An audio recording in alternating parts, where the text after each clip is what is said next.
আসসালামু আলাইকুম, ঈদ মোবারক। স্বাগত জানাচ্ছি আরটিভির সন্ধ্যা সংবাদে। আপনাদের সঙ্গে থাকছি আমি রিদওয়ানা বিনতে জলিল এবং একই সাথে রয়েছে আমি আফসানা সুরাইয়া। ত্যাগের মহিমায় সারা দেশে উদযাপন হচ্ছে মুসলিমদের বড় ধর্মীয় উৎসব ঈদ উল আজহা। সকাল 7:30টায় জাতীয় ঈদগাহে প্রধান জামাত অনুষ্ঠিত হয়। নামাজ শেষে নির্যাতিত ফিলিস্তিনি মুসলমানদের মুক্তি এবং দেশের কল্যাণ কামনায় মোনাজাত করা হয়। বিস্তারিত জানাচ্ছেন নাজিফ ফরায়েজি। ভোরের আলো ফোটার পরপর জাতীয় ঈদগাহের উদ্দেশ্যে রওনা হন মুসল্লিরা। আবহাওয়া অনুকূলে থাকায় স্বস্তি নিয়ে ঈদগাহে আসেন তারা।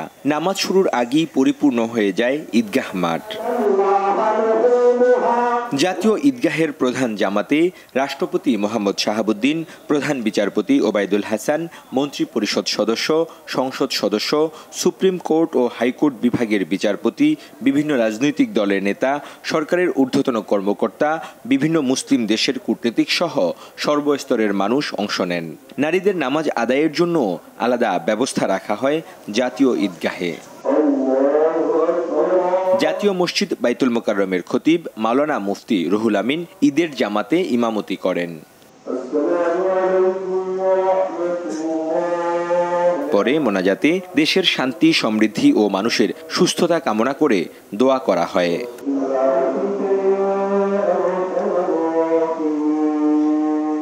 এরপর কোলাকুলিতে মেতে ওঠেন সবাই।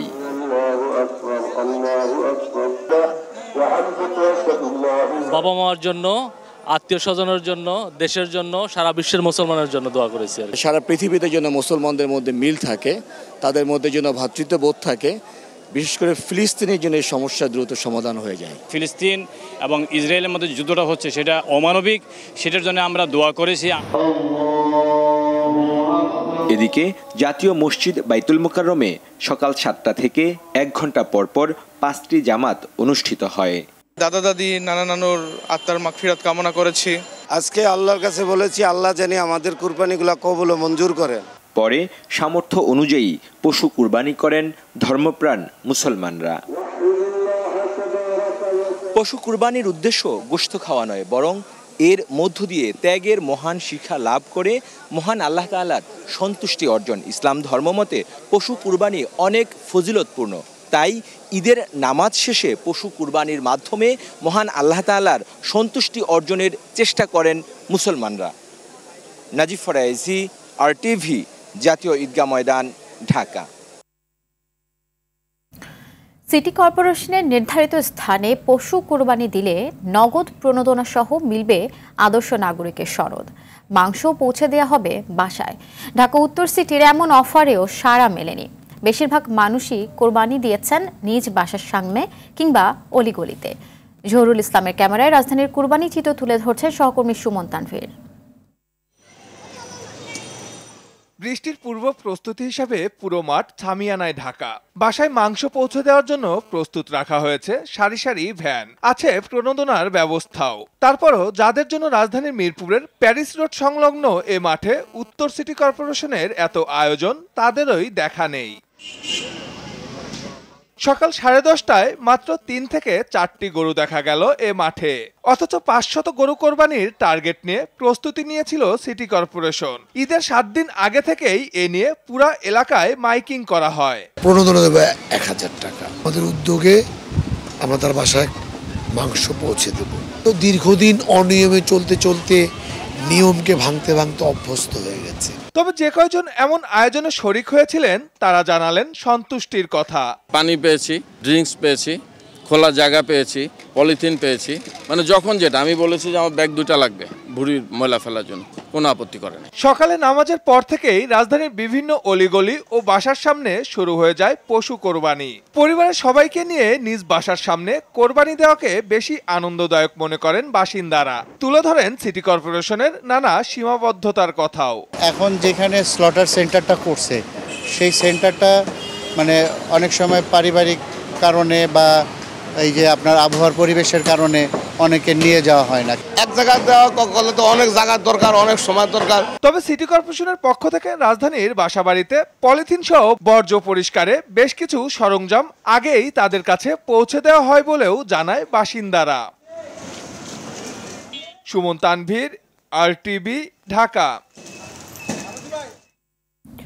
পশু কোরবানির শেষে রাজধানীতে চলছে বর্জ্য অপসারণ। বেলা 2টার দিকে এ কাজ উদ্বোধন করেন ঢাকার 2 সিটির মেয়র।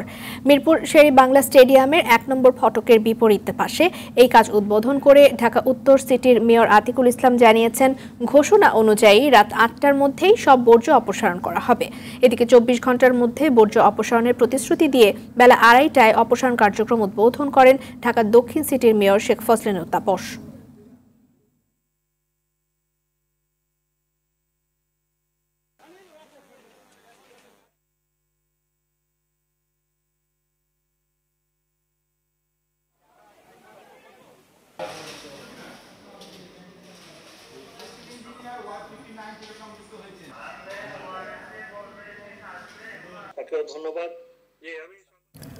দর্শক, এই মুহূর্তে ঢাকা উত্তর সিটির রামপুরা এলাকা থেকে সরাসরি যুক্ত হচ্ছেন আমাদের সহকর্মী রফিকুল ইসলাম।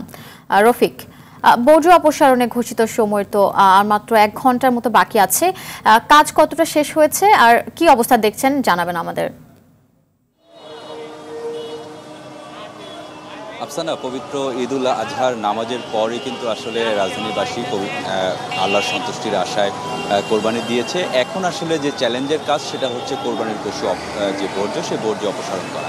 ইতিমধ্যেই আমরা নিউজে দেখেছি যে রাত 8টার মধ্যে ঢাকা উত্তর সিটি কর্পোরেশন মেয়র আতিকুল ইসলাম তিনি আসলে ঘোষণা দিয়েছেন তার এলাকায় বর্জ্য অপসারণ করবেন। আমি কিছুক্ষণ আগে তার সঙ্গে কথা বলেছি। তিনি যেটি জানিয়েছেন যে ইতোমধ্যেই ঢাকা উত্তর সিটি কর্পোরেশনের 80% বর্জ্য অপসারণের কাজ শেষ করা হয়েছে। সবশেষ 54টি ওয়ার্ডের মধ্যে 46টি ওয়ার্ডের কার্যক্রম একেবারে পুরোপুরি শেষ করা হয়েছে। আমি যেখানে দাঁড়িয়ে রয়েছি রামপুরা এলাকা, এই এলাকাটি একটি ঘনবসতি এলাকা। এই এলাকার যে চিত্র আমরা দেখেছি, এখানে এখনও আসলে কিছু কিছু বর্জ্য বিভিন্ন বাসার সামনে রয়েছে। আমাদেরকে যেটি জানানো হয়েছে সেটি হচ্ছে রাত 8টার মধ্যেই এই এলাকার বর্জ্য সম্পূর্ণভাবে অপসারণ করা হবে।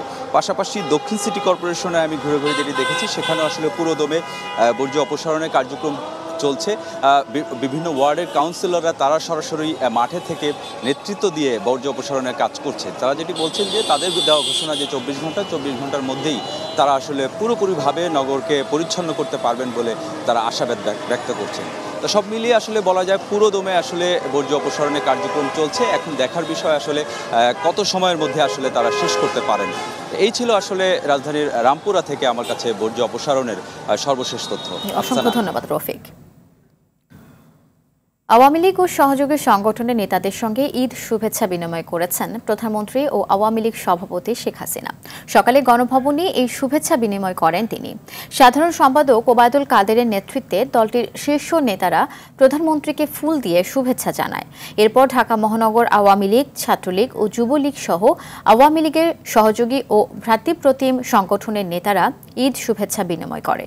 প্রধানমন্ত্রী কার্যালয়ের বিভিন্ন বিভাগের কর্মকর্তা ও কর্মচারীদের সঙ্গেও ঈদ শুভেচ্ছা বিনিময় করেছেন শেখ হাসিনা।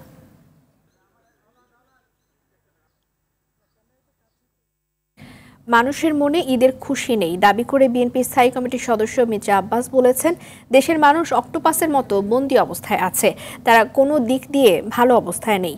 আব্বাস অভিযোগ করেন, দেশের মানুষের কথা বলার অধিকার নেই, না খেয়ে মরে গেলেও কথা বলতে পারছেন না। আর এ থেকে উত্তরণের জন্য দেশবাসীকে ভয় ভীতি কোরবানি দিয়ে সরকারকে মোকাবেলা করার আহ্বান জানান তিনি।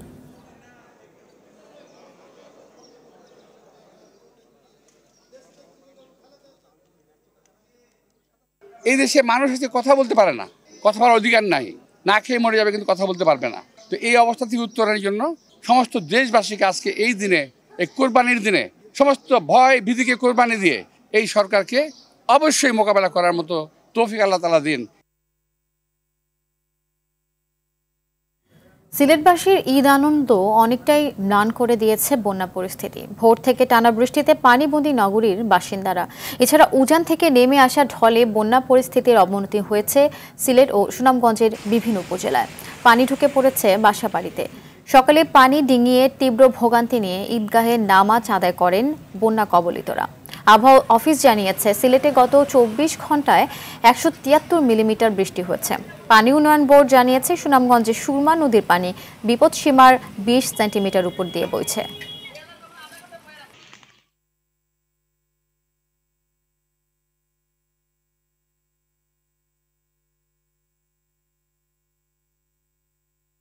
এই মুহূর্তে সুনামগঞ্জ শহরের পশ্চিম হাজীপাড়া থেকে সরাসরি যুক্ত হচ্ছেন সহকর্মী শহীদ নূর আহমেদ।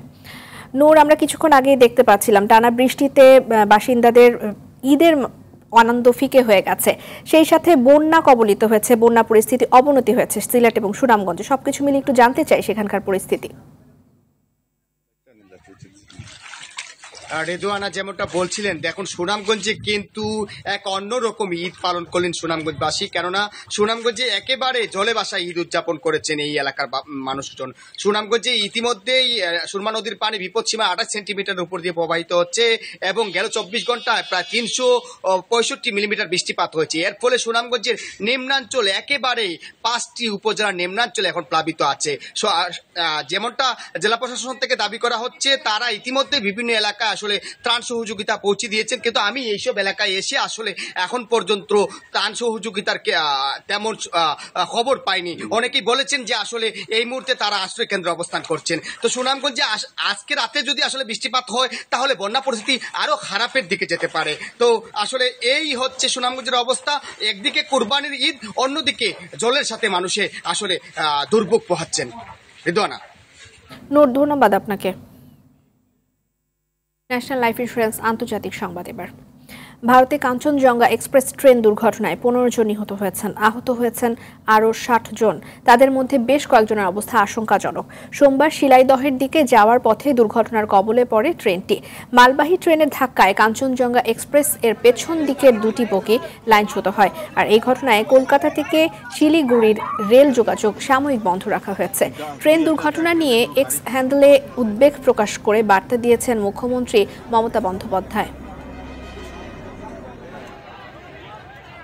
সন্ধ্যার সংবাদ এ পর্যন্তই। সবশেষ সংবাদ জানতে যে কোনো মোবাইল ফোন থেকে 24141 নাম্বারে ডায়াল করুন। রাতের সংবাদ 11:15টায় দেখার আমন্ত্রণ রইল। ধন্যবাদ সবাইকে। সবাইকে ধন্যবাদ।